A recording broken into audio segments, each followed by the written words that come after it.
गुरुर्ब्रह्मा गुरुर्विष्णू गुरुर्देव महेश्वरा गुरु साक्षात परब्रह्म तस्मै श्री गुरुवे नमः।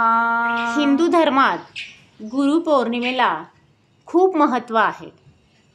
आषाढ महिन्यातल्या पौर्णिमेला गुरुपौर्णिमा साजरी करण्यात येते, कारण या दिवशी महर्षी वेद व्यास यांचा जन्म झाला होता असं मानलं जातं। त्यांनी महाभारत, पुराण व इतर कथा लिहिल्या आहेत।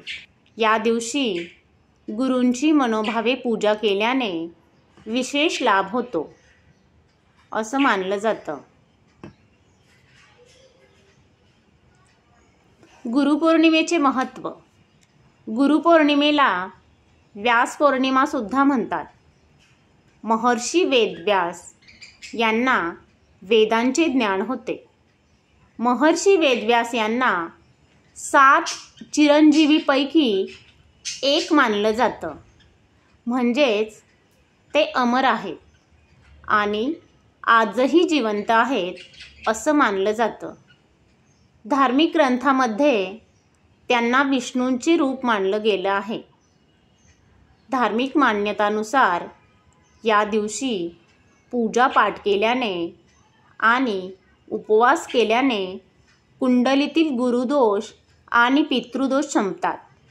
याशिवाय नोकरी, व्यवसाय, करिअरमधले अडथळे दूर होतात। अशी करा पूजा। या दिवशी सकाळी लवकर उठून स्नान करावे। अंघोळीच्या पाण्यात गंगाजल टाकावे। नंतर स्वच्छ कपडे घालून देवघराची नीट स्वच्छता करावी। देवांना पंचामृताने अभ्यंग स्नान घालावे। थोडे गंगाजल शिंपडावे। त्यानंतर गुरूंचे स्मरण करावे। विष्णुदेवाची पूजा करावी। या मंत्राचे पठण अवश्य करावे। ओम गुरुभ्यो नमः। ओम परम तत्वाय नारायणाय गुरुभ्यो नमः। ओम वेदाहि गुरुदेवाय विद्महे परम गुरुवे धीमहि तन्नो प्रचोदयात्।